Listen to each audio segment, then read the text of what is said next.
വൈദ്യുത കാന്തിക തരംഗമായ യുവിയുടെ യഥാർത്ഥ അല്ലെങ്കിൽ പൂർണ്ണ രൂപം എന്താണ്? അൾട്രാവയലറ്റ്. യുവി റേസ് എന്ന് പറയുമ്പോ അതായിരിക്കും അല്ലേ? ഉറപ്പല്ലേ? Ultraviolet is the right answer. അപ്പോ ഇനി നിങ്ങൾ കുറച്ചുകൂടി കടുപ്പമാണ്. കാരണം എന്തെന്ന് വെച്ച് കഴിഞ്ഞാൽ രണ്ടും പറയണം. ഇവർക്ക് ഇനി അടുത്ത രണ്ടെണ്ണത്തിൽ ഒരെണ്ണം പറഞ്ഞാൽ മതി. ഓക്കെ, അവർ ഓൾറെഡി ഒരു പോയിന്റ് കിട്ടിക്കഴിഞ്ഞു. Hands on the buzzer. സ്കൂട്ടറിലേക്ക് അടുത്തോണ്ടിരിക്കുന്നു. Question number 2. ഏത് നോബൽ സമ്മാന ജേതാവാണ് 1974 തന്റെ കേരള സന്ദർശന സമയത്ത് കോട്ടയത്ത് അഭയഭവൻ സ്ഥാപിച്ചത്? Mother Teresa. Mother Teresa. Mother ട്രീസയ്ക്ക് നോബൽ സമ്മാനം എന്താ കിട്ടിയത്?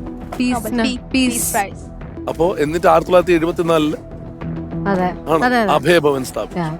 ഉറപ്പാണ്? Congratulations, that's the right answer. ഇതാണ് മത്സരം. അടുത്തത് ആര് പറയോ അവർക്കാണ് ടാസ്ക് ജയിക്കാനും ടാസ്ക് ജയിച്ച് സ്കൂട്ടർ സ്വന്തമാക്കാനും സാധിക്കുന്നത്. സ്കൂട്ടർ വേണോ ഗൗരിയുടെ ചേട്ടാ? എന്ത് കിട്ടിയാലും എനിക്ക് ഓക്കെ. ശരശ്മിയുടെ അച്ഛനും അമ്മ എന്ത് പറയണു? സ്കൂട്ടർ വേണോ? കിട്ടിയാ സന്തോഷം. കിട്ടിയില്ലേലും പിള്ളേരെ വീട്ടിൽ കയറ്റാതിരിക്കൊന്നുമില്ല. ആ ചേട്ടൻ സ്കൂട്ടർ തിരിച്ച് ഓടിക്കാൻ വേണ്ടിട്ട് ഓൾറെഡി സൗണ്ട് റെഡി. തുടങ്ങാം. Question number 3.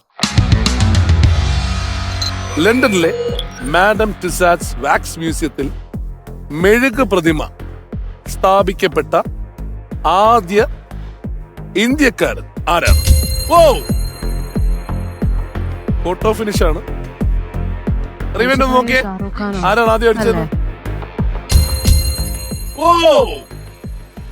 നിങ്ങളാണ് ആദ്യം അടിച്ചത്.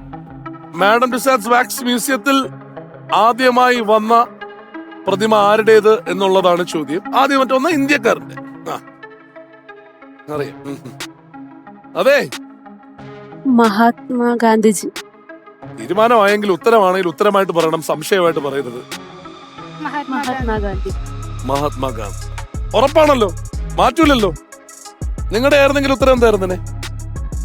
ഞാനിത് ശരിയാണോ തെറ്റാണോ എന്ന് പറയുന്നില്ല. നിങ്ങളുടെയാണ് അവരുടെ ആൻസർ എന്താണ്? അവരുടെ ഗാന്ധിജിയാണ്. അത് തന്നെയായിരിക്കും എന്നാണ് തോന്നുന്നത് അല്ലേ? 3 ചോദ്യങ്ങളിൽ 2 ചോദ്യങ്ങൾക്കും ശരി ഉത്തരം നൽകി ഒരു ടീം സ്കൂട്ടറിന്റെ ടാസ്കിലോട്ട് പോവാണ്.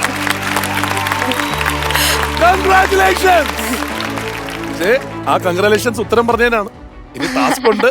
ടാസ്ക് ജയിച്ച് സ്കൂട്ടർ സ്വന്തമാക്കണം.